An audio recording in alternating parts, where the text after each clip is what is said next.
अजमेर जिले के विकास की दिशा और रफ्तार को सशक्त करने के उद्देश्य से बुधवार को जिला खनिज प्रतिष्ठान न्यास डीएमएफडी की गवर्निंग काउंसिलिंग की महत्वपूर्ण बैठक रीट कार्यालय में आयोजित हुई। बैठक में जिले के समग्र विकास, खनिज क्षेत्र में होने वाली आय के सदुपयोग और जन कल्याण से जुड़े प्रस्तावों पर विस्तार से चर्चा की गई। इस अवसर पर विधानसभा अध्यक्ष वासुदेव देवनानी, केंद्रीय कृषि राज्य मंत्री भागीरथ चौधरी, जल संसाधन मंत्री सुरेश सिंह रावत सहित जिले के विधायक और वरिष्ठ प्रशासनिक अधिकारियों ने भाग लिया। बैठक के दौरान शिक्षा, स्वास्थ्य, पेयजल, सड़क, कृषि और ग्रामीण बुनियादी ढांचे से जुड़ी परियोजनाओं की समीक्षा की गई और कई नए प्रस्तावों को सैद्धांतिक स्वीकृति भी प्रदान की गई।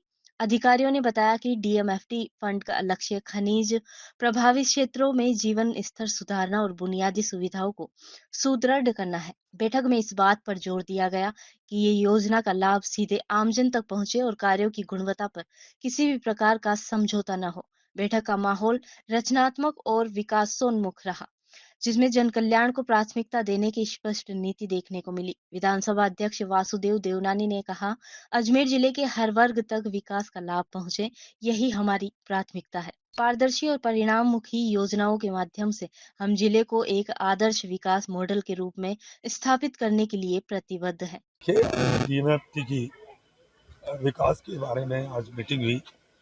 पूरे सारे डिपार्टमेंट के अधिकारी भी आए और हमारे सारे जनप्रतिनिधि आए, सारे विधायक आए और मैं भी उसमें उपस्थित हुआ। हम चाहते हैं कि ये जहाँ जहाँ आवश्यक जो काम है वो ज़रूरी होना चाहिए। जैसे विद्यालय है, जर्जर है, कल ना कोई दुर्घटना नहीं हो जाए। इस तरह से हेल्थ में है, शिक्षा में है, सड़क में है, जहाँ जहाँ भी बहुत ज़रूरी जो आवश्यक काम है वो है। और सभी 8 विधानसभा के अंदर बराबर काम हो, इसके बारे में बैठ के बातचीत हुई है।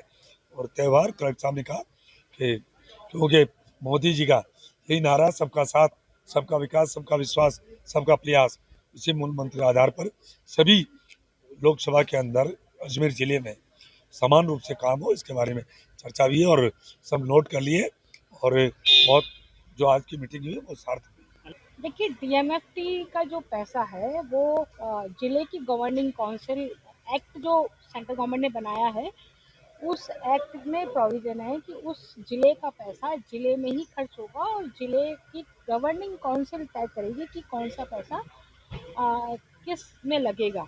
तो पिछली बार जो कांग्रेस की सरकार थी, उस कांग्रेस की सरकार में डीएमएफटी के पैसे से जो है घोषणाएं होती थी और गवर्निंग काउंसिल में उनको अप्रूव करा करके उनसे जो है उनको काम कर दिया जाता था। तो जिले की जो प्राथमिकताएं होती है, जिले की जो जो व्यवस्था होती है, वो जिले की व्यवस्था नहीं हो पाती थी। तो मैंने ये विषय उठाया क्योंकि पिछली कांग्रेस की गवर्नमेंट में ये हुआ और एक ही विधानसभा में उन्होंने ना तो प्रायोरिटी रखी, ना डिस्ट्रीब्यूट प्राथमिकता रखी, लॉ का वायलेशन किया। तो लॉ का वायलेशन नहीं होना चाहिए क्योंकि ये बजट से वित्तीय प्रोविजन इसमें होता है, तो वित्तीय प्रोविजन होता है, इस वजह से इसको करना जरूरी होता है। तो ये पूरे सवाल जो है वो मैंने उठाए थे। भाई, आप गवर्निंग काउंसिल बनाई है, कोई एक्ट बनाया है, तो एक्ट के अनुसार चले, बस मेरा इतना ही विषय है।